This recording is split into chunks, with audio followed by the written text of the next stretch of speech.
আসসালামু আলাইকুম এভরিওয়ান, কেমন আছেন সবাই? আশা করছি ভালো আছেন। তো গ্রামে এসেছি প্রায় 4-5 দিন হয়ে গিয়েছে। তো আজকে আমরা চলে যাব। তো যাওয়ার আগে ভাবলাম যে আমার দাদা বাড়িটা আপনাদেরকে একটু ঘুরিয়ে দেখাই। মানে এটা কোনো হোম ট্যুর না, জাস্ট শুধু আমার দাদা বাড়িটা ঘুরিয়ে দেখাবো। তো আমি এখন যেখানে দাঁড়িয়ে আছি, মানে এদিক দিয়ে ফার্স্ট ঢুকতে হয়। তো এই তো আমার দাদা বাড়ির যে রোডটা সেটা। তো চলেন যাই, আপনাদের সাথে দেখাই। এটা মানে এদিক দিয়ে, এটা দাদা বাড়িতে যাওয়ার যে কাঁচা রাস্তা মাটি সেটা। আর আশেপাশের পরিবেশটা মানে কি বলবো, মন একদম পুরো ছুঁয়ে যায়, এত সুন্দর।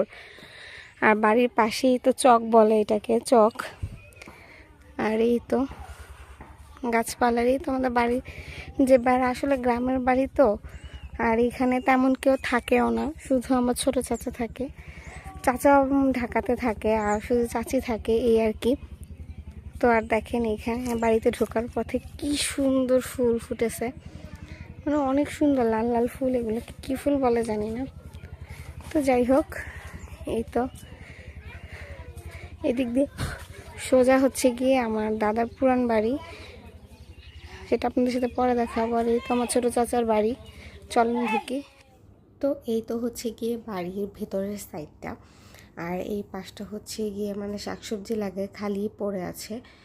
এই তো আর কি। আর আমাদের বাড়িটা বিশাল বড়, প্রায় 7 থেকে 8 বিঘা জায়গা জুড়ে, মানে অনেক বড় একটা বাড়ি।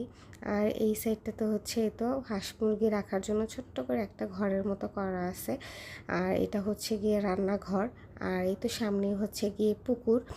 আর পুকুরে তো দেখেছিনি ফারহান গোসল করেছে, মাছ ধরেছে, ফারহানের বাবা অনেক মজা করেছে। আর এখানে গিয়ে বৃষ্টি টিষ্টি হলে রান্না করে, আর রোদ থাকলে বাহিরে চাচি রান্না করে, যেহেতু বাড়িতে আর কেউ নেই। তো এই আমাদের বাড়ি। আলহামদুলিল্লাহ, যতটুকু আছে আমরা তাতে অনেক খুশি, আলহামদুলিল্লাহ। তো চলেন এবার আমাদের পুরান বাড়িতে যাওয়া যাক। আর এই তো এখানে যা দেখতেছেন এগুলো সব কিন্তু আমাদেরই। তো যাই হোক, এটা গিয়ে আমাদের বাগান, মানে সরাসরি ভিতরে অনেক বড় বাগান, মানে যতদূর যায় শুধু চোখ জুড়ে বাগান আর বাগান। আর আমার দাদা দাদির কবরস্থান এটা। আর বাগানের এক মাথা থেকে আরেক মাথা দেখা যায় না, এত বড় বাগান। আর এই জায়গাগুলো সব আমার বাবার ভাগে পড়েছে, আমার আব্বুর এগুলো। তো ভালোই লাগে, বাবার বাড়ি, নিজের বাড়ির একটা গন্ধ। তো এই তো এটা আমাদের পুরান বাড়ি, এখানে এখন আর তেমন কেউ থাকে না। তো তারপরে গিয়ে পুরান বাড়িতে আসার পরে আমার একটা ভাবি চেয়ার এনে দিল, বললো যে বসো, অনেক দিন পরে এসেছো।